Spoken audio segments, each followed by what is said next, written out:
Hey, and welcome back, friends, to our channel. We are so excited for today. We have our friends Will and Kate Conwell, and they have a dynamic story that, man, I know that you guys are going to love to hear. Thanks, guys, for being here, and let's go ahead and start diving into your story. I know our audience is going to love to hear your story, and so go ahead and share with us where you came from and how you got here. Thank you so much for having us. We have been married just over 15 years now, and we met in college. We both did track at the University of Washington, so we met there and got married shortly after college, after we graduated. And now we have two boys. They are 9 and 11, and they are very active. And so that's the very basics. I know we have something very special in common, that we got to meet you guys at the Marriage Collective. Yes, in Rome, Georgia. Yes, such a beautiful place. One of our favorites. It's Yeah. where Windshape is, Yeah. of course. We love Windshape. Yeah, slice of heaven there. Yeah. Yes, and that's where we connected with our stories. Learning that you have a story of betrayal similar to ours, and Kate, you and I sat for several hours and just chatted over some coffee, and it was just so good to really hear what you've been through and what the Lord has done in your story. So if you'll just share a little bit about your story, starting from around, maybe when you met, or a little earlier than that. Oh, I would love to start a little earlier if I can. The whole story does begin, with me. So let's start there. It's definitely a story full of deception and pain. I think it'll be interesting to hear where we've come from and where we are now. So the main focus would be, as to our story leading together, is a kind of a hyper early sexualization around 12, 13 years old for myself, which was an inappropriate time, not having a good outlet, not having a good person to talk to. My parents were very uncomfortable with sexual conversations. I learned to hide things really early. I love to share this little piece that in 8th grade, I was passing notes back and forth with a girl before texting, before AOL, any of those things. Right. And so you had to write things down, and we were trading these papers back and forth about dreams, but they were sexual, and it was extremely exciting as a middle schooler. And my mom caught a note in my pocket, in my jeans, and when she was doing the laundry, and she brought me to the room and said, "What is this? I don't ever want to see this again." And then she walked out, and that was the end. And what I got from that was, I don't ever want to see this again. And it sounds so simple and so basic, but as a teenager, it was like, well, what's the solution? I love this experience. And my mom said not to let her see it. Wow. And I knew what she meant, but what got me was, okay, then just hide it. I can get the best of both. My parents can love me, I can be accepted, but I can also have this really fun experience. And that was a seed of sin planted, and the kind of the way I like to say it is, it's like putting a little seed in the dirt behind me of sin and covering it up and saying, nobody's going to see this. And then that seed grew and grew and grew to being a huge, tree of a sin behind me that everybody else could then see later, that I still thought was hidden behind me as a little seed. And so it led through high school and really into college of just craving that adrenaline and endorphin rush of, secret texting, secret talking, anything sexual that was kind of, I don't want to say deviant, but in a way to say, I know it wasn't right and I shouldn't be doing it, but it was such a great feeling of like a drug. I was just about to say, it's like a drug. Yeah, and like especially you guys, and I know women as well, but anybody who has ever experienced that, it's hard to explain to somebody who hasn't. Probably much like a drug, where you get this rush from inside and this adrenaline, and you think, I know I shouldn't be doing this, but it feels so good. That was something that I didn't know how to deal with, and I didn't deal with, and Kate had no idea about it, and she had never experienced that level of, I don't know how to say it, inappropriate sexual hidden activity. So I developed a second personality, really. And I know people listening right now can relate to this. Yeah. I was in church. I was playing the bass for the worship team. I was coming home on the weekends, in college to visit my family and friends. We were dating. She had no idea that a second person existed simultaneously inside of me that was, seeking out sexual gratification, seeking out pleasure in ways that, are not illegal. Ways that are not, society would say is fine. It wasn't to say this is wrong according to society. I believe it to be sinful for sure, and damaging to myself and to her, but nobody was going to say that. Nobody knew it existed. Nobody knew that pornography on the internet and Facebook messaging and texting other girls, that rush that I was experiencing secretly. I definitely didn't know right about that. So I'm so relating So our to freshman this. year, I'm so relating to this. Keep going. Yeah, this is Travis's story too. so our freshman year in college, I was playing football and on the track team. She was on the track team. We met The bus. on the bus on the way back from a track meet. Men and women traveled together in our track team. It's somewhat telling now that we share it under this context, but I borrowed her phone to call another girl because I wanted to meet up with her when we got back to Seattle. Yes. But she didn't know me yet. Yeah. But I also thought I had no chance with her. She was the prettiest girl on the whole team and was very successful. And I figured I'd just borrow her phone because she's not threatening because I have no chance with her. Mm-hmm. Wow. But then, like 2 weeks later, we were at an Athletes in Action event together, a baseball game, and then we started talking there, and he gave me his phone number. Right. And there's more stories to that, but I think this was one of the pieces that was so difficult for me specifically to get out of the sin that I was stuck in that ultimately led to an affair in our marriage down the road was how do I be engaged in my church, in my family, with my friends, and they all think I'm somebody. Mm-hmm. And I've convinced them and myself that I'm a good person and I wouldn't ever do X, Y, Z. And yet I am doing those things in the evening and, on the weekend and when I'm lonely and after a really tough day. And so how do I balance? How do I tell her I'm struggling with an issue here that involves hurting you and hurting everybody else, and it's counter to my identity? But how do I bring that conversation up? And so I just couldn't bring it up. And I would promise myself over and over, I'm just not going to do this anymore. Okay, this will be last time. And we've made promises. I know for sure people listening, you guys have made promises to God and said, okay, that's it, I'm done. I remember one time making a promise. Well, that might be too personal. You can cut this out if you want. Okay. If you just make sure that I don't get anybody pregnant, then I'll never do this again. What a silly, insane promise to make. And yet it seemed logical. It seemed like it had enough power and authority that I could do it. I could finally, I can do it. That internal promise will have enough power. It doesn't. It didn't. Willpower is just not enough. It wasn't enough. And so back to our story. So we were dating all through this. Yeah, all through college, broke up multiple times.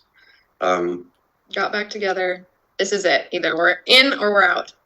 Did you see red flags there, Kate? We were in college, so at that point, that was kind of not totally abnormal to have people breaking up and getting back together. And I knew what I wanted. I wanted the relationship, and he didn't really know if he wanted it, forever. And so, looking back, maybe red flag, but also so common among Sure. everybody else we were around, breaking up and getting back together wasn't something that was a big red flag in my mind. But did you see the other red flags, like the lying? No. Yeah, I was really good at it. That's another thing. The guy had no idea. A lifestyle developed of lying. And before this became a term, I know I was great at gaslighting. If she questioned me about something, I was very quick to be defensive, to be a little bit angry, and to twist it around to, how could you and why would you? And I would never. And I didn't do it. I want to be, in the defense of us perpetrators, I didn't do it to be mean to her. I did it to protect myself. It felt like a challenge to my identity, and it felt like my life would end if I was honest. If I was honest, everything would fall apart. My family would disown me.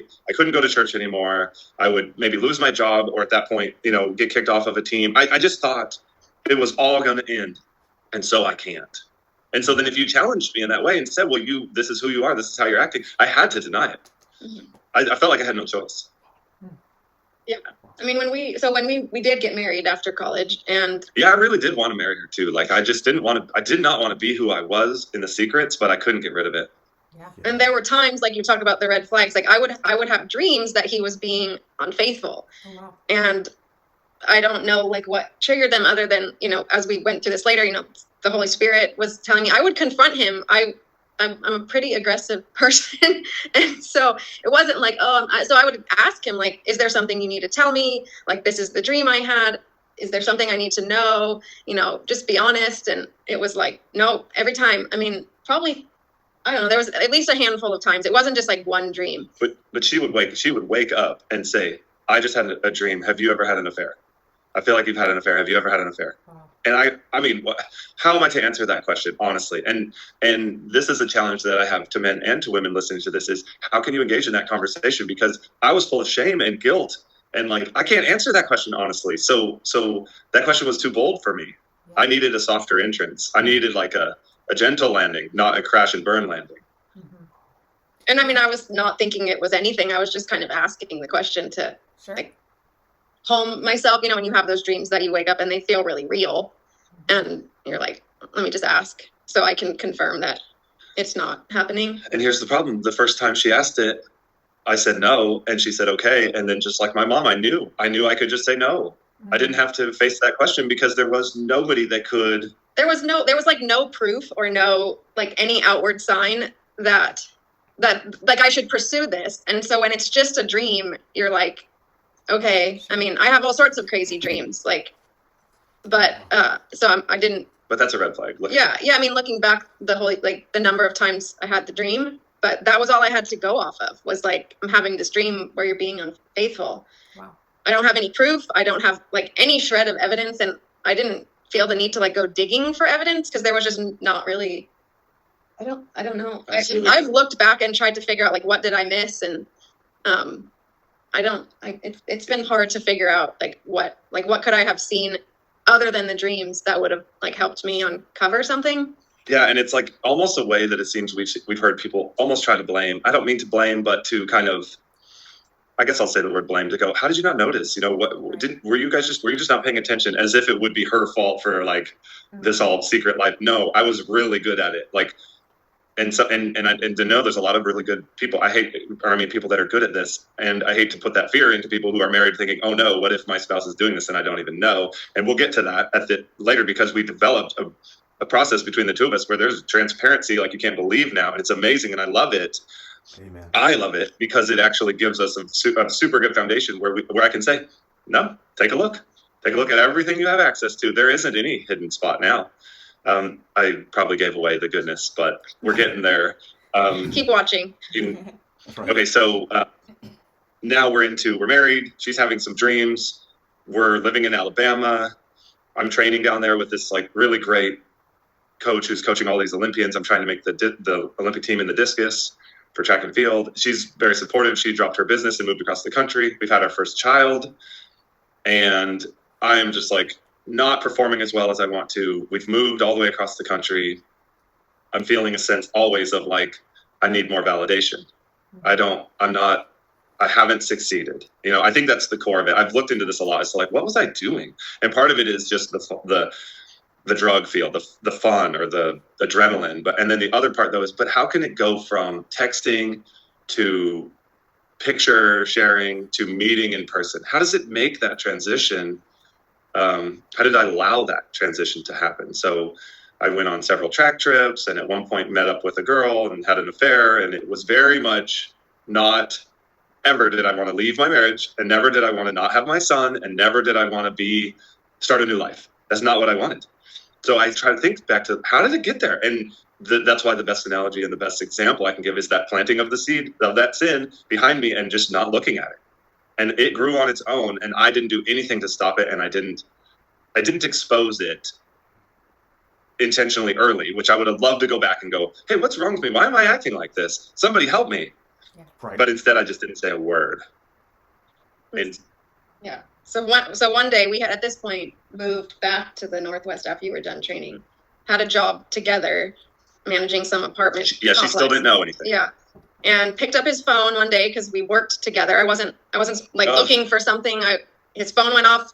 We used his phone for the job, picked it up, and there was like some very sexual text messages that I saw. So yeah, and she came running out to I was like apartment manager sweeping up cigarettes in the parking lot, like just a normal little day, spend 10 minutes cleaning up a parking lot, and then we'll go about our day. And man, she came out like charged me like a bull. I mean, it was over. I knew it was over. As soon as she came out, I knew it was over. Yeah, that's the aggressive part of me. Again, there I didn't like think through how am I going to talk to him about this. It was just like I'm going to talk to him. So, confronted him, denied it, admitted it pretty quickly. There wasn't like a long drawn out denial. I tried to say, this is a crazy girl. I don't know who she is. I don't know why she's texting me. I told her to stop. And she was like, no. I read back, and then I knew it was over. And so I had two things to deal with, two problems. One is, okay, I have to face what she knows. Two is, I'm still a really good liar. What can I get away with not telling her? Yeah. God, I hated that. I hated that that's who I was. It's just like, but how am I supposed to say everything? How am I supposed to tell you all the lies? We've been together for 5 years. We've been married for 5 years at this point, and we dated on and off for 5 years. We have a 1-year-old son. He just turned 1. And again, it's like, who will guide me or counsel me on how to do this? I'm not prepared for this. It's hard. So, yeah. I don't mean to sound like, I mean, yes, she's the one that's the victim in this, but I also, the reason is because I didn't know what to do or how to do it. I felt like I couldn't. So I don't mean to say, oh, feel sorry for me. I feel, blah, blah, blah. Yeah. What I mean is, I wish I didn't hurt her that bad, and I never wanted to, but I didn't know how to. Okay, so I hope that's clear, that I'm not saying, Yeah. I mean, and as I went through this, we'll jump back to that, but as I went through, that was one of the things that kind of came out. What he's saying is like this double personality. I mean, I remember thinking back then, because like authenticity and truth, like those were big values in our family. Like I didn't grow up in a Christian household, but like do your best, have fun, be honest. Like those were the 3 pillars of our family. And so this idea that like, I just like was always authentic, and that was and so then when it was like, I'm hiding this person, I was like, that would be such a terrible feeling. Like even in the beginning, which is strange looking back, like I remember thinking that would be terrible to not know if people liked you for who you really are. Like, so in the beginning I was pissed as all get out, like, and hurt and angry, but like that's something still I can resonate with, just because like to me, to be known for who I am and to be like loved and accepted for that, like I had always walked in that because I didn't know any other way really. And so that I think was an important piece of like learning about his story and understanding like what led to it. And I do think as like the person who's been betrayed, like educating yourself and learning about the why behind can give you some compassion as you walk through to like, okay, this is what led to this, really helped me to understand, because of it doesn't really make sense. Like there's not like a logical, oh, this makes sense. I mean, in that, like, okay, now I get that, but it did help me to learn that. So now I know a piece, right? This is a small piece. I know he's been texting with people, and me, I'm like, well, what else is there? Like, is this all? Like he's telling me. And so, and me, of course, I'm like, yes, that's all, because then we can be done, right? Because that's what I've learned since 13 years old. Just say that it's nothing, and it'll move on, and it'll be okay, and you don't have to face this. And I don't know what, like, but then things started to slowly come out. Like, well, no, what happened was she texted every single girl. That's not true. Okay, go ahead. I told you this might happen during this. No we have different perspectives because we're two humans that went on a journey together next to each other, and that's what I remember. Go ahead and share what you remember. I think I texted you because I do think you were forthcoming with the information. Like this wasn't just one person. You can assume I tried to text everybody that like this, except for like a handful. One of my strategies that I developed was just slightly flirt with everybody to see who will flirt back. And because you don't know who's going to respond, but I wasn't interested in, I know it sounds great. I wasn't interested in just some random person. I wanted a little bit of like a back and forth. And so the easiest way to do that for me was to just prod people that were around me. Yeah. Anybody that we knew and was friends with. And so I would text a slightly uncomfortable, maybe slightly flirtatious text. And if they would not respond or say, no, or whatever, then I would know that person wasn't the right person. And that's how I found, I don't mean to give people strategy here, but that's how I found people who would flirt back with me. So she needed to find everybody that was involved for you to. Well, yeah, I mean, I talked to some people and they would explain kind of the same thing. Like it wasn't overt enough where it would be like, oh, I should say something. It was like I was strategic. Very subtle in that you could be like, oh, but you could also brush it off. Like that's how the people explained it to me. Because I was like, why didn't anyone tell me this? Like, why was nobody telling me this was happening? And so that's why I was reaching out to people. So it was, I learned of the texting, and I don't know in which order. I know the last bit, but pornography addiction came out. The texting with other people came out. The texting with, the one I caught him with. And then it's like, is there one? And it's like, as the person experiencing this, it's like, you think, okay, I've hit the bottom now. Okay, this is the bar. This is the bottom. And then you find out something else. And then it's like the bottom just drops again. And you just feel like the floor keeps dropping from under you. Wow. And so then, I mean, the worst of it was like, I had driven down to Portland, back down to be with my family, because I was like, I just need some space. Like, at that point, I was like, okay, we can work through this. It's pornography, it's texting. Like, I just need to have some space. And when I was there, like over the phone, shared that it like had escalated into a sexual relationship with one person. And then that, all of that you told me. And then the last piece was somebody else told me about, like that he had, Go ahead. like had sex with someone else before we were married while we were engaged. So I got someone that we both knew. Yeah, the only other person in the world who knew about that situation. Yeah. So. And I will share this, that so we did it, I think, incorrectly. I would love to have stepped into a relationship as quickly as possible. You can look back and say, here's what I wish I would have done. The reason I say it is because if you haven't done it yet, if you haven't disclosed, if you're holding secrets and you're like, yeah, but nobody can ever know this, there's a way. There's a way. There's a process of disclosure. There are people and groups and organizations. I can literally guide you through that process so that you can do it in the healthiest, best possible way for your spouse, so that your marriage can be healthy sooner, right? Because it's taken a lot longer because of the way building trust back is very hard to do. It's like, it's like working out. You can get in shape. It's going to take you a year, but you can lose that shape in like a month if you just stop. And so the same is true with trust. Is it takes a long time to have a good, trusting, healthy relationship. And every time that bottom dropped out for her with one more piece of information was another, piece of, I can't trust this guy. I can't trust this guy. Yeah. And now I for sure can't trust this guy. And every one of those has had to be overcome. So if you haven't disclosed yet, please, take the proper steps. I relate to this, Will. I relate to what you're saying about this whole disclosure thing for about 6 months. But from the time I became a Christian until the time you discovered that I've been unfaithful, I was really desperately wanting to share with you my infidelity. I was wanting to share, right. But I did not know, how do I do that? How do I do it? Yeah. And the enemy wants nothing more than for you to keep those secrets, because he knows if you keep that secret, he can still grow it because it's in the dark. And so getting past that lie of I'm going to lose my life is scary. Yeah. So I'm interested, and I know that you guys listening right now, I know that you guys are interested as well. What do you do? Okay, so the best way that I can advise, and what I've seen be super successful, is there are 2 organizations that I've worked with.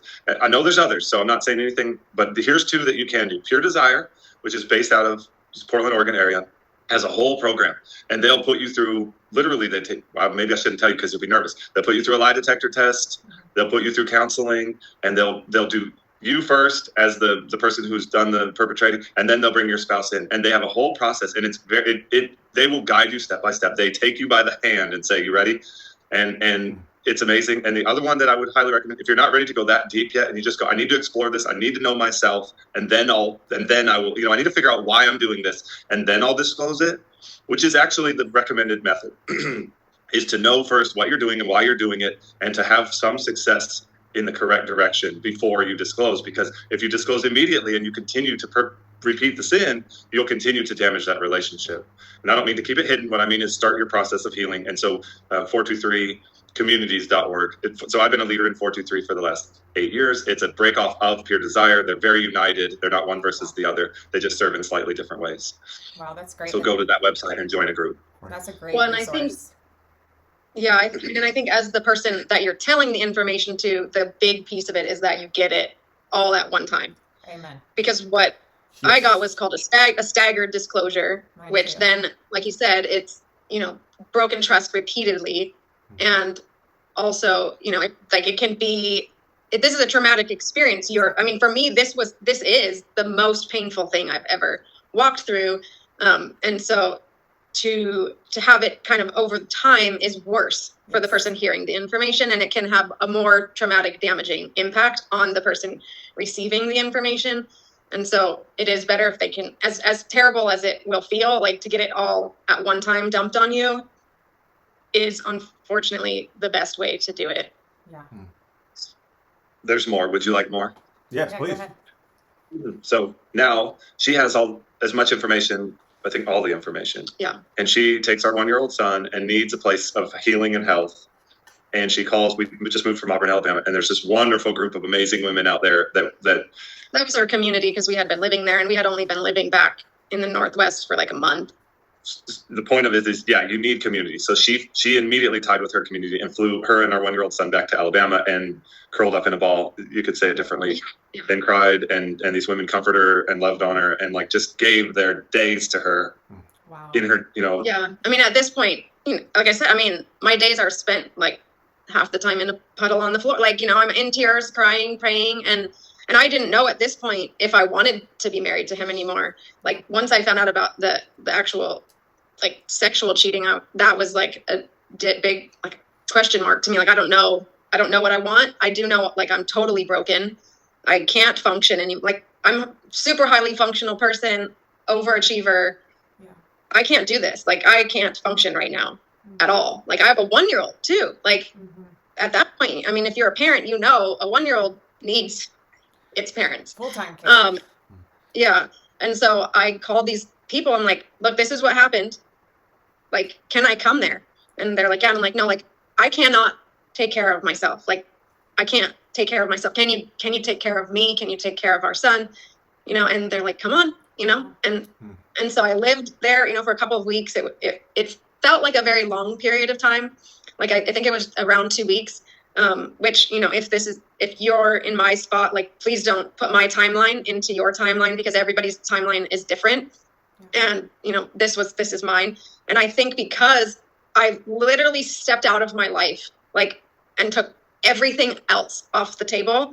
And all I did was grieve. Yes. Like 100%, whenever I needed to, I could grieve and I could, feel the things I was feeling. And I didn't try to like put them away. Because I just like, I couldn't, like I had not experienced anything even similar. And so I didn't know how to deal with it. Like, I didn't even know, like I said, that authentic piece, like, I'm like, I just have to be in this. Like, this is what I'm feeling. I don't know how to like, not feel this and put on this face. Like this isn't happening. Yeah. And so I'm feeling it. And the people there just kind of let me feel it and took care of my son. I mean, and our kids still don't know this piece of our story at this point. We will share it. We will share, but we're, you know, and he was too young to understand. And so it's like, now when do we tell them? But that was like that was a huge blessing. Those women in that community. Yeah. And simultaneously, so she, her community, my initial reaction was my life just ended. Two things. One, I have a chance to start over, which feels amazing. Like a feeling of relief, right? This huge Pilgrim's Progress like analogy of this boulder on my back that I've been carrying, that I've been hiding, is now off. Right. Okay, great. Everybody knows it's exposed. And that was another thing that she, like, we didn't hide it. Like, we didn't try to like, oh, hope nobody knows about this. Let's deal with this on our own. Like, it went boom. He told everybody. Part of my process for healing was I have to start over. Like, I know everybody has to know this. I'm not going to live a double life. I'm just going to unashamedly, but with a fear of shame, expose this to everybody. Like, she knows, her family knows, my family knows. So what, are we all going to keep this big secret together for what purpose? And okay, that brings me to this. I want to share the story, and I also want to hit that point. So for what purpose? The next movement forward was, I need help. I need a friend, and I don't know what to do. Like, I don't know what to do. Okay, right? I mean, those three are all the same thing. So I call my buddy Randy, and he moves in with me. I'm living by myself with my wife and son are gone. And I'm like, this is not healthy. This is not a good environment for me. So he moves in, and he had his own place to live. He did that for me. It was amazing to have a friend to talk to and do life with, and to not be alone in the evenings. And, you know, all those moments of just like questioning and you know, what's going to happen next. So he was there for me, which was great. My dad and I started this process called the Journey with Jesus. It's a St. Ignatius prayer, and it's a year long of 45 minutes every morning. We did that together, which was like, oh, I needed that because I needed to rediscover who I was. I needed to engage spiritually again. And I needed my dad. Like, I know not everybody has a dad, and not everybody has a great relationship with their dad. It doesn't have to be your dad. For me, it was because he's a mentor and my dad. And so it's like, I trust him. And I'd been not honest. Like, he didn't really know me. I mean, we knew each other, but not really. Yeah. So it was like, what if I could be known? I can see that's touching you. And I had one other family member who I know had turmoil in their relationship, where they'd had a daughter and they weren't sure who the dad was. And it was really hard for them. Sorry. Good. No, it's okay. And this is like 10 or 15 years ago. at the moment in our marriage, it's 10 or 15 years ago that he had gone through what him and his wife had gone through. And I call him and I said, I don't know what to do. And this was the wildest, craziest Holy Spirit moment in the whole story. I had coached at the University of Washington. I had coached at Auburn, Alabama. I was 2 times at the Olympic trials in the discus and 7 times at the U.S. championships. And all I want to do is coach track and field. And when I retired in 2012, I couldn't get a job. I applied everywhere. I got 1 interview on the phone for University of Hawaii. I didn't get the job, which is probably good. It was an all women's team. And a real estate company called us and said, we have an apartment that you can come and lease it up. It's a brand new 53 unit empty apartment building in Renton, Washington, right near my parents' house. So that's why we moved from Alabama back to the Northwest. I'd retired from throwing and we didn't have a job, and we got this opportunity, and it was a transitional job, but okay, it gets us somewhere. So then I get exposed. She learns the truth. She leaves. I call my family member and say, I don't know what to do. I've never been through this. What do I do next? And he says, well, where are you living? And I said, well, living in Renton, Washington. And he said, well, this is perfect then, because when him and his wife went through their stuff, they met with this couple, Paul and Delwyn, these amazing, incredible people that in a way saved me. I really could say it that way. And I'd love to tell you how. And he goes, they live just outside of Renton, Washington. And 10 years ago or 15, they told me that somebody else in our family is going to go through something similar. And when they do, we'll clear our schedule and we will meet with that person because they need us. And so I said, well, give me their phone number, which is part of this journey, right? Is like, you can't just hide. You can't say, I'm not going to do it. You can't just shut the door and go, oh, well, it's over.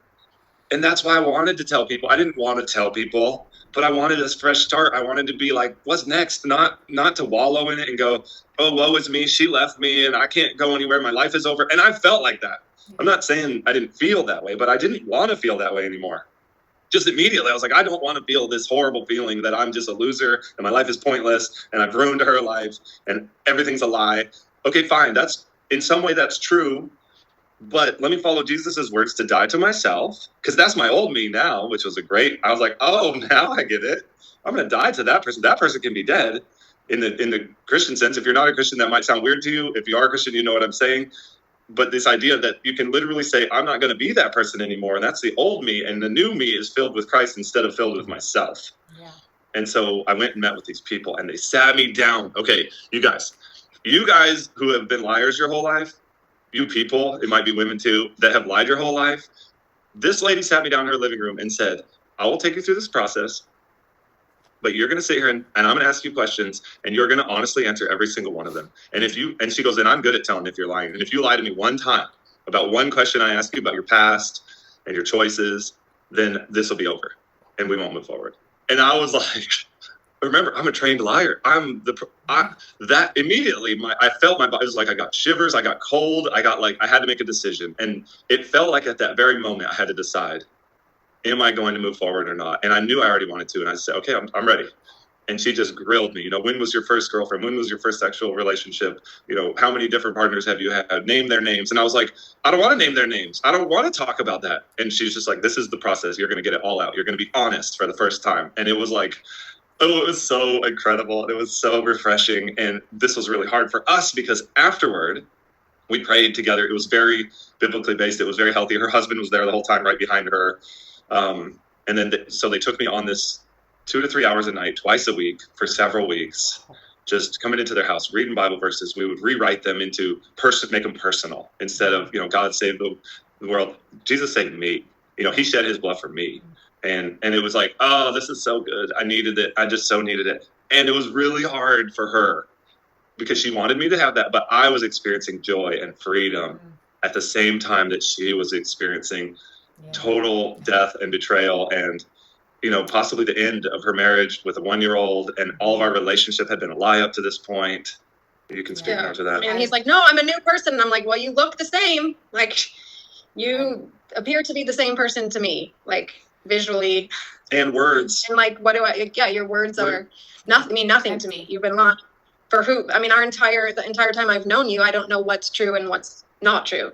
I think that's one of the things we've seen that almost every couple goes through that walks through betrayal, where the truth is completely out. You were set free from the prison you were living in, but in that freedom, you put Kate in prison. And now she's in this prison. She never asked for it. And so walking through that and getting freedom through someone else's sin and how it impacts us is such a tough journey to go through. It made me mad to see him happy because I was in despair. I was in the worst place I had ever been. Mm-hmm.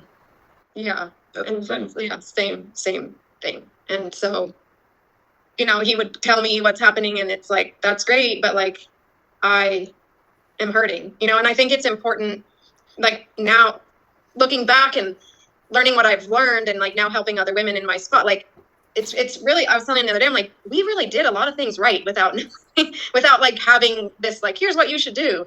I'm like, wow, like I was telling him how I felt. I was telling him the impact that these things had on me, and I wasn't holding back. Again, there's some aggressive pieces. Like, this really like experience softened me to like help me understand a lot better how to communicate things. But it did help that like I think it's important that the person that has been hurt is able to voice what they're feeling without, it's like, what was the impact it had on me? I was telling him like that I was hurt and broken and I couldn't trust him. I wasn't like, because I at that point I wasn't like thinking I need to save the marriage, so I'm going to hold back from what, my process, our process was like, I'm getting healed and then he's getting healed, and then we decided we're coming back together and we'll work on the marriage. But our first point was like, I'm broken, he's broken, like how do we fix our brokenness individually? Yes. And then decided, I guess I decided, because you didn't decide that you wanted to be married, but yeah, that it was, and that couple was huge instrumentally in helping with that. Yeah, so I really did want to also come back to that piece where I said, well, what's the point of being honest? Like, because you could say, well, the point is to save the relationship. Well, not necessarily. The relationship might end. The other person might say, I can't do this, or I don't want to anymore.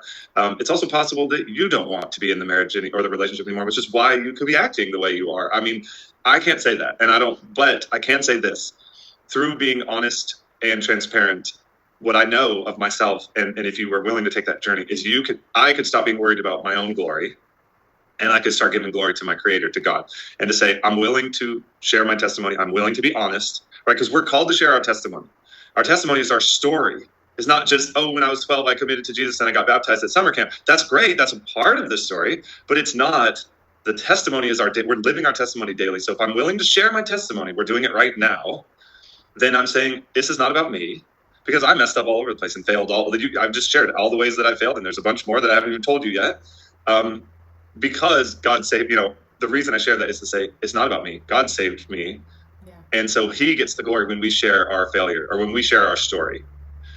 And so I was really encouraged after being open and transparent with somebody else shared that with me as to like, well, that's the point. So when Travis and Adele say, will you guys come on and talk about the worst things you've ever done? And, yes, because it points to God's glory. Yeah. And so that's an encouragement. If you're saying, yeah, but why would I do this? Well, that's a good reason. That's a really good reason to be honest, is not for yourself, but for God's glory. Yeah. And I can think of a million other reasons too, but that one is huge, to make a choice that, okay, it's not about me anymore. And we serve a God who can take our brokenness and turn it into restoration and completely heal our hearts. And I imagine you would say that having a healed heart far outweighs what you felt in your heart when you were stuck in that deep sin. I mean, it's a complete transformation. So what was incredible was, on a very relatable note, I had to hide my phone all the time. I never put the screen up. I deleted everything I ever did. I cleared my internet history all the time. I had a constant weight and pressure that somebody was going to find me out, right?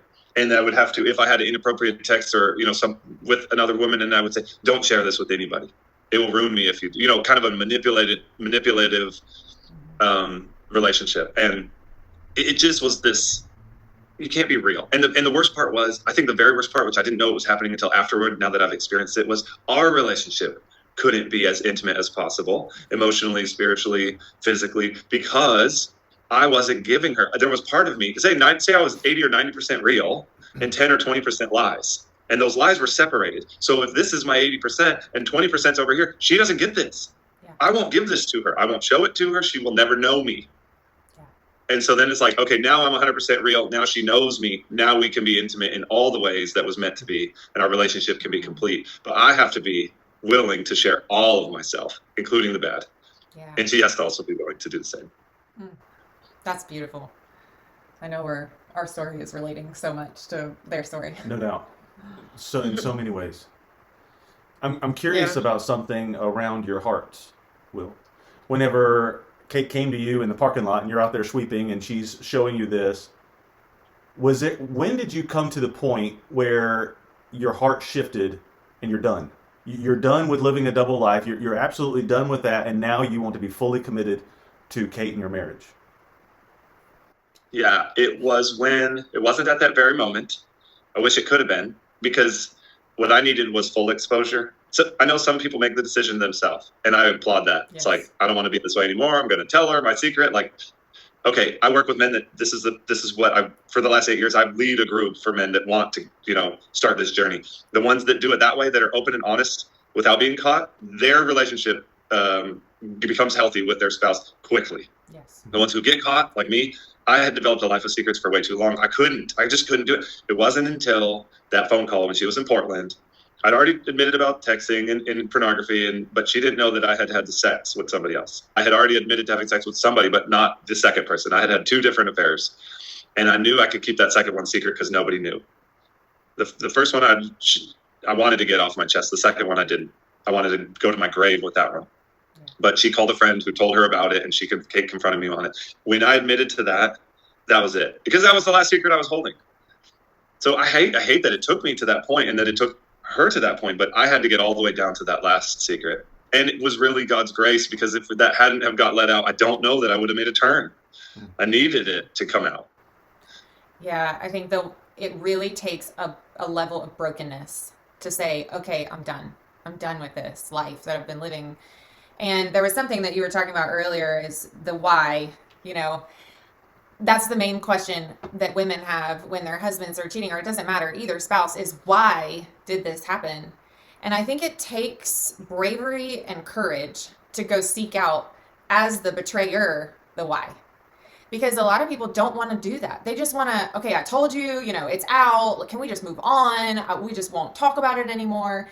And there's so much more healing available when you discover the real why and how we got here.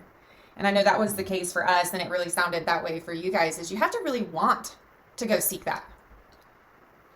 Yeah. I think if you don't find it, like, to me, when I could understand the why, then I could have confidence that it wouldn't happen again. Yes.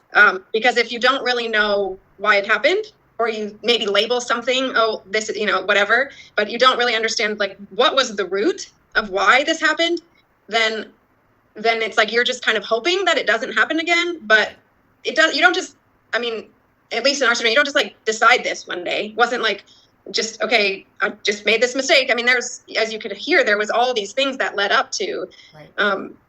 And like years of betrayal. And so, well, why does that happen?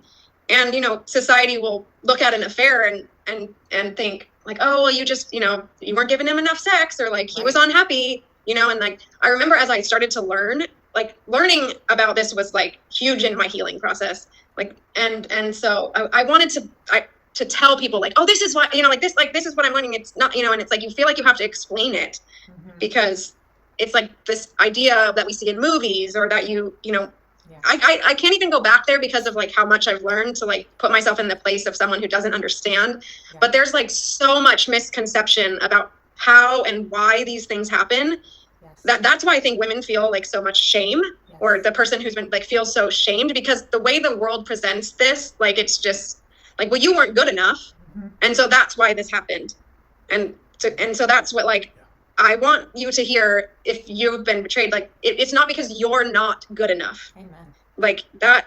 And when you understand the why, that can really help you believe that that's true. Yes. Oh, okay. That is some wisdom right there. I've had several times people have said to me, I just don't understand how someone so pretty that this can happen to. And I'm like, oh, well, because it has nothing to do with me and my looks. It doesn't matter how attractive your spouse is. It's that we just heard this analogy by another couple we interviewed last week, and she talked about how, when you go fishing, the fisherman doesn't just throw an empty hook into the water hoping he's going to snag a fish. They dress it up. They make it look pretty and attractive and shiny and glittery, and it attracts the fish so that it can be hooked. And once it's hooked, that's it. Now he's got you and he can grow that sin. And so hearing that analogy, I was like, yes, that is just so good, because it doesn't have anything to do with me. It has to do with the enemy put a hook in there, and he's just been working that hook ever since. It has to do with my heart. It has to do with the heart. Yeah. Yeah. Yeah. I think that you can never really conceptually get it, as me, I'm I've learned all this. I get, I don't get it, but I can believe that, the truth, because I understand what you're saying. It's the heart issue. And that's been really freeing, I think, for me. It's been a big piece of how I've been able to move past it. Me too. I'm curious about something, Will, you mentioned earlier, because we do know the why is the heart of the betrayer. And you mentioned something earlier about this validation that you were seeking. And I'm curious, now that you no longer have these secrets, you're no longer getting validation from other women, how do you get validated now? Good question. Yeah, it's a great question. I'm working on that, because that's something that, I was really successful in sports, and I did great at school, and then I got validation from these other women, and now sports is over and school is over, and I have one wife that I'm completely transparent to, and so I feel that sense of wanting validation, but I'm healthy in a way that I don't pursue it. But I would like to get to the point where I don't feel that anymore. I don't know if it will go away. I don't actually know that answer. It's a little bit like if I was an alcoholic, I just wouldn't put alcohol in my house, right? But in this sense, I can't not put this in my house. And I'm asking God to take that away, but I'm also willing to bear that cross and just go, okay, I'll sense that I need validation and go, I'm not going to pursue that, because I know the direction that it takes me as far as worldly validation. Now, if you ask me the question on where do I get my identity from, I think that's what's really helped me. I'd like us to answer this in two ways. Right. This is a really long answer to your very short question. Please go ahead. That the thing I said earlier, where if I can be completely transparent and known by her, by my spouse, but also known by everybody, and especially known by God, because in one way I felt like I was also hiding that 20% from God. Okay, this is secret, nobody knows. And I know that God specifically says he knows everything that goes on. He knows this, but I thought still I could keep these secrets, right?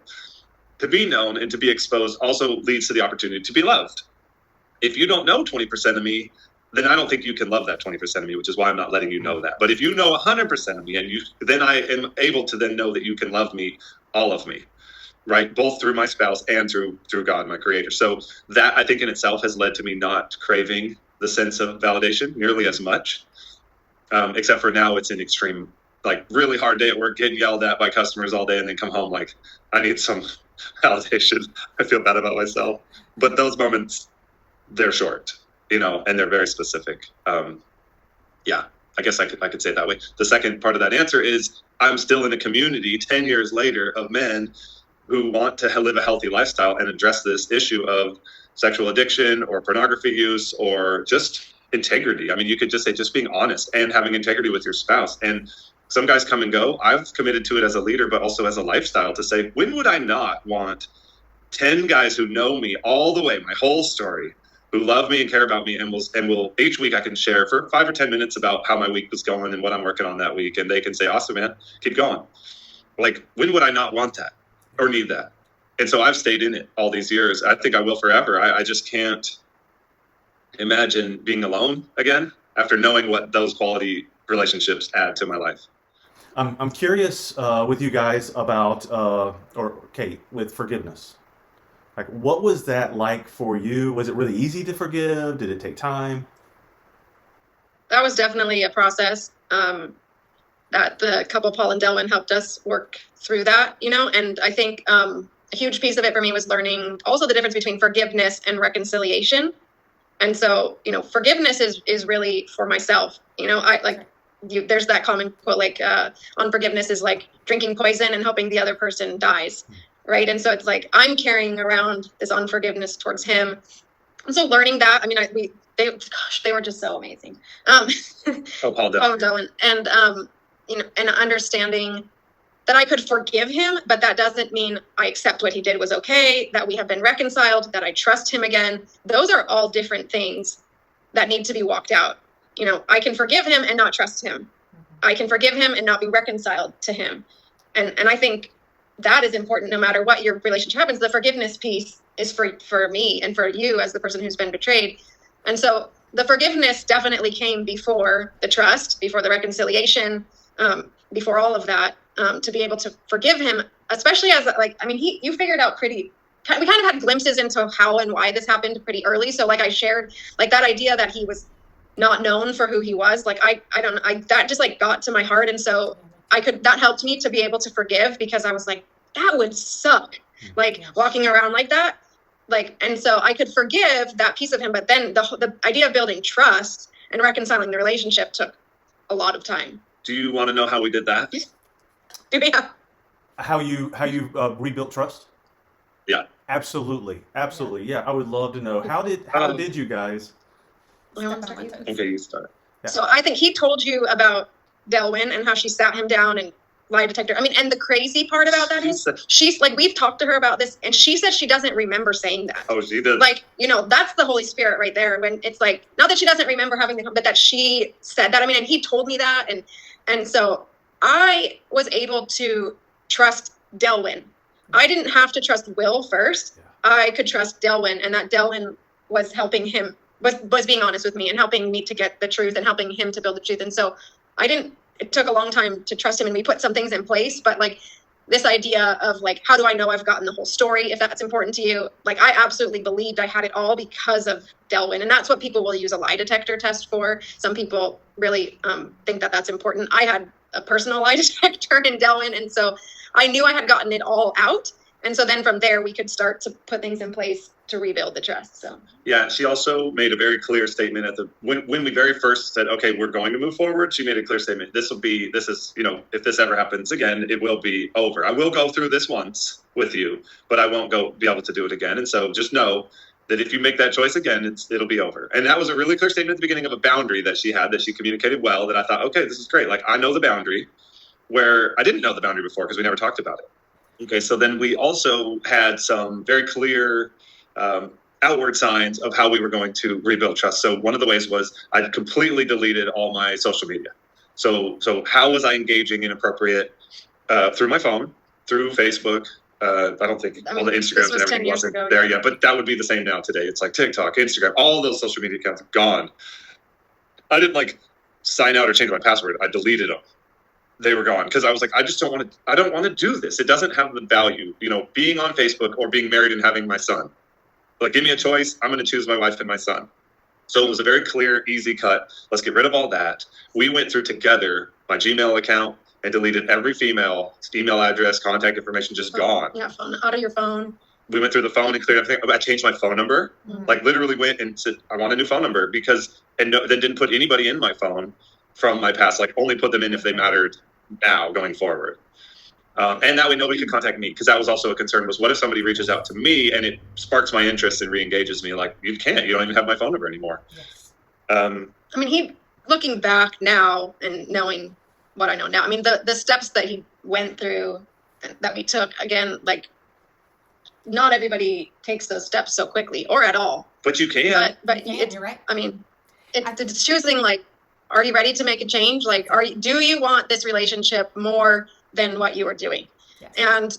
And he chose yes. And I'm really grateful for that. And I appreciate it now, especially as I've seen what other people have been through. Like the transformation that he made and the commitment with which he went after it is, I mean, I haven't seen many stories like that. And so I think that's part of how we were able to, like I said, with my timeline, like you don't want to compare your timeline to someone else's. And so, but I've been learning more and more just like how much he did right away and how rare that is and how much I appreciate that now, because I mean, we did set some pretty good things in place, not knowing at the time, like we didn't know what we were doing. Same. And like, that helped us reestablish the trust. So we got rid of all the ways initially that you could. I mean, he didn't drink because drinking was a piece of the actual cheating, like the physical cheating. Right. I had to lower my inhibitions because I knew what I was doing was wrong. So that was like I didn't strategize that, but it was just looking back going, oh, part of those situations was drinking. Okay, then let's just eliminate drinking. No drinking if I'm not present. Like, these were initial steps, right? You don't have to say, oh, I'm going into a prison. I'll never come out again. This other person controls my life. No, it's saying, I want to start over. This isn't the number one priority. And later we can build back. Once we've built trust, we can add things in if we want. Like, this year I created a Facebook account again. I was like, oh, I miss my family and my friends. And she goes on it. She goes on, she looks at it, she sees the messages.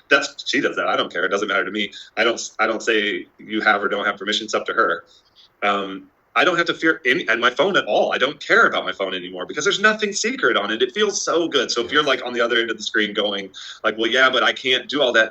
Like, imagine if you could start all the way over on all those accounts. Imagine if you could just change your phone number and nobody would get a hold of you and it would be totally clean again from the start. I mean, and the trust that you could be able to start with, one, with the perpetrator, being willing to make big changes, which shows intentionality. Yes. And then two, with being able to say, okay, I know there can't be an accidental. If I said, if 2 weeks after I changed my phone number, I said, oh yeah, so-and-so got a hold of me and I asked them not to. No, that's not possible.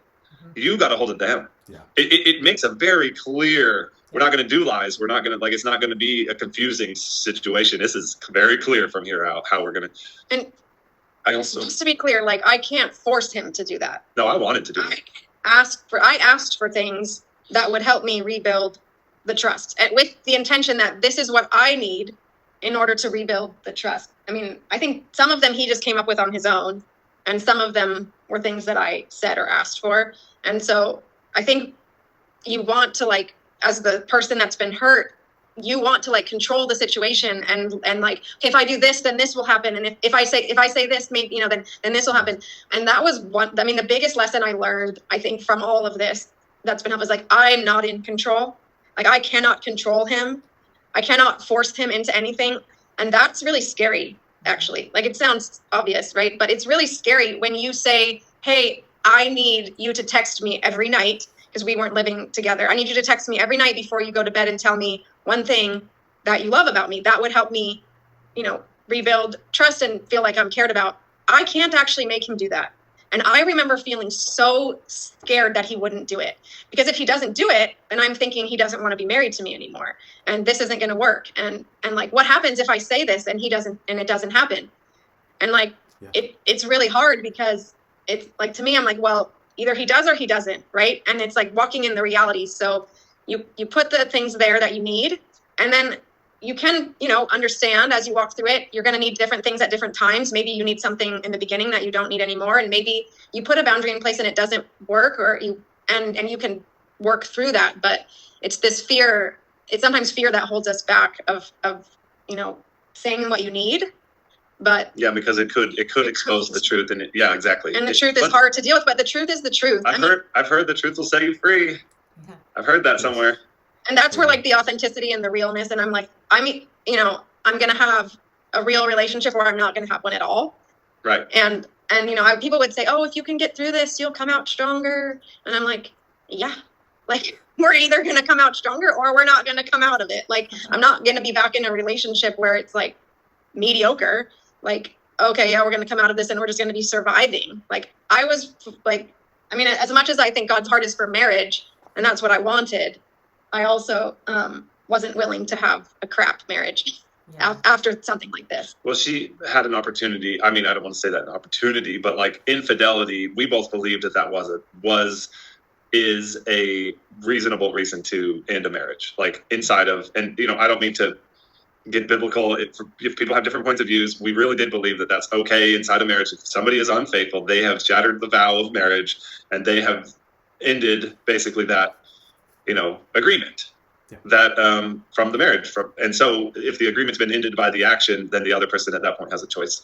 And I don't know, it's not everybody's view, but for us, it was clear she had to decide, did she want to step back in? It's not we're going to keep going. It was more it's over. Now are we stepping back in? And that was part of our process. He asked me to marry him again and got me another get an engagement ring. I got her with my birthstone on it for September to be now a piece of me. I'm giving you the rest of me. It was our process. It was really, I enjoyed it. It was sweet because it was let's start over. Let's start over. That's what they counseled us. Like, he's going to court me again, and he's going to date me, and I'm going to decide if I want this or not. Yeah.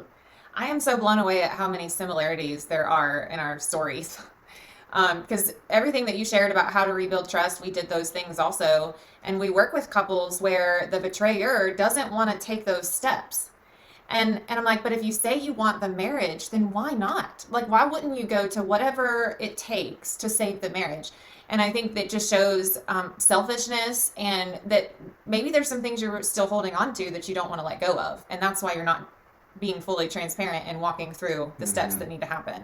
I respond to that because so if you just heard that and you were like, well, you don't know me, Adele, you don't know what I've been through. If you just felt that way exactly, that's a perfect opportunity then to say, okay, what is it in me? What am I holding on to? Is it pride? Is it like this person doesn't have control of me? They can't tell me what to do. Like, is there something there? There's some reason from your past and your experience and your, what you believe, and you might not even know it yet, but you felt that. Then I would encourage you to pursue that, as instead of saying, well, you don't know me, and it being over.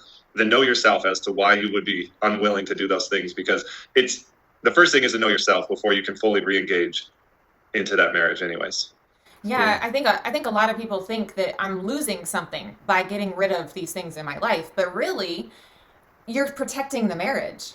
You're actually keeping the good things in and the bad things out, which is where your marriage can start to thrive and heal and grow and all of those things. But I think as long as we're looking at there's something that is fulfilling me outside this marriage that I need, then this relationship can't thrive the way God designed it to thrive.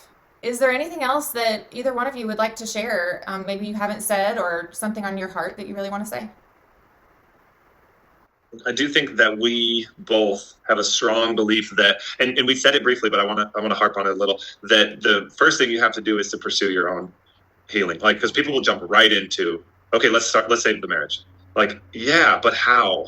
And the way how, which we've been talking about this entire time, but just to make it crystal clear, is like, you have to go on your own journey of self-exploration. You have to know who you are. You have to know your past. You have to know your hurts. You have to be in a group, in a community. You have to be talking about it. It's a counselor. It's a weekly group. It's books that you're reading. Like, you have to go on this journey. And then suddenly it's really easy for the marriage. It's almost like the marriage is the result of two healthy people. But if you try to get a healthy marriage with one or two unhealthy people, we just don't see it happening. It's a life of turmoil versus the other direction. That's good. Thank you for sharing that. I would just add, as much as it's important to understand what he's saying, and we've talked about this in different ways, for the person who's been betrayed to understand that you are valuable and you are fearfully and wonderfully made because you are a child of God, and that is your identity. And this situation does not define you. It doesn't make you less than, and it can feel that way from the world. And you probably, if you're in the middle of this, don't feel like you can come out of it, and you maybe feel a lot of shame, but that you are an amazing person and God made you uniquely you, and you have something fabulous to offer the world, and to get the fish hooks out that are the lies that you're starting to believe, and to pursue your healing so that you can step into healing your broken heart and finding that confidence in yourself again, and knowing your worth is independent of the person you're with and independent of your relationship and God, because of who God made you to be. That's so beautiful. Thank you Wow. for saying all that. So Haven, our daughter, she's 8, and given that pornography and sexual sin is in our past, I wanted to really discover, like, how do I address this with my daughter? And I imagine you guys have had the same conversation about, you got 2 boys. Like, I know you don't want them to go down the same path that you did, Will. And so I wanted to share this book that I got. It's called Good Picture, Bad Picture. Yes. Have you heard of it? Oh. I've been hearing about this book. Oh my goodness. If you're watching this right now, you've got to go check out this book. It is scientifically based, but in a children's way of understanding. And it talks about how when the attraction center of the brain gets turned on in the adolescence, it just ramps up. And we hear that over and over in stories of, I was introduced to pornography at age 8. And then this is a progressive, slow burn that ends up in a place you never want to be. And so it has like great discussion questions to talk with your kids about. And so I'll put a QR code here for Good Picture, Bad Picture. You can get it on Amazon. It's highly worth investing in your kids and their exposure to pornography. Yeah, thanks for sharing that. We're not sponsored by them in any way, but what a great resource to be able to have. Guys, thank you so much for being on here. Thank you for sharing your story. I know that the people watching this YouTube video right here want to know, how do they get more resources from you? How do they learn more from you and get more resources for their healing? Could you share that? So I have created a community for women who have been betrayed, to have a support system and people who understand and get it, that you don't have to explain what you're going through. And we work towards healing your heart. And so it's called Journey Beyond Betrayal. And you can find it at journeybeyondbetrayal.com, on Instagram, all the places. But we really just focus on healing the woman, whether you're married, not married anymore, deciding if you want to stay married, focusing on your own path towards healing, and what we need to do to get you unstuck and find that place of confidence again, and find that place of wholeness for your heart again. Yeah, and if you are men, women, and even teenagers now, I lead a group called 423 Communities. You can find it at 423communities.org. It's not my organization. I've been involved in it for 8 years. I love it. I've been a leader there. It's an amazing resource to join a group and start discussing and pursuing, figuring out who you are and where your issues started. Like I said, they're groups of up to 12 people. They're on Zoom or in person. Any time of day. It's even international. So if you're seeing this anywhere in the world, you can join one of these groups. It's free. And there's books as well as... Yeah, I should have said my group is online as well. So anyone can join from anywhere. That's great. Adele's going to put a QR code on the screen to be able to go look at those, identify those, and be able to get your resources. And it's so cool that it's free and on your side over there. For all over the world. It's really cool. I did not know that. So, I mean, guys, you guys are watching this video on YouTube right now, and Will and Kate have shared their story of brokenness, their story of being able to go through these secrets that Will went through, this childhood thing where he wants to keep secrets. And what I heard in there is there was a heart shift somewhere later on in his life where he was done living that life, and then they entered into this restoration. And one of the main things that I've taken away from this interview is being whole and complete. Being able to know who I am, my identity, and be fully known by the people around me, be fully transparent so that you can actually know who I am. And so that we can enter into a relationship and I don't expect you to complete me, you don't expect me to complete you, and we can just show up whole and complete in the marriage. And I know you guys want that as well. And Adele and I have a course also. It's called Becoming Whole and Complete, and she'll put a QR code up there. You can go click on it. But it's a great resource for you to individually be able to go through. And how do I become whole and complete as an individual? How do I let go of the things that hold me back from being who it is that God created me to be? And so thank you guys for being on the show today, the episode. Your story is dynamic, and I cannot wait for everybody to get this and be able to see some hope for themselves in their own marriage. Yes, thank you guys for joining us today. Thanks for having us. Thank you.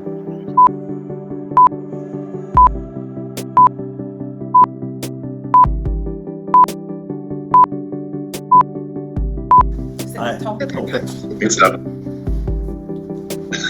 Suck it in or what? I'm telling you, I get too comfortable, and sometimes I see my YouTube videos and I'm down here and chilling, and I rewatch them, and I tell Adele, do not let me do that ever again. He's like, don't ever let me wear shorts on camera ever again. Or show my chest hair. No, you gotta dance. You said you were gonna dance. Oh, don't forget your Instagram thing. Thanks. I'm just stretching. Does it look like I'm dancing? All right, let me just. Or actually, here, I'll just.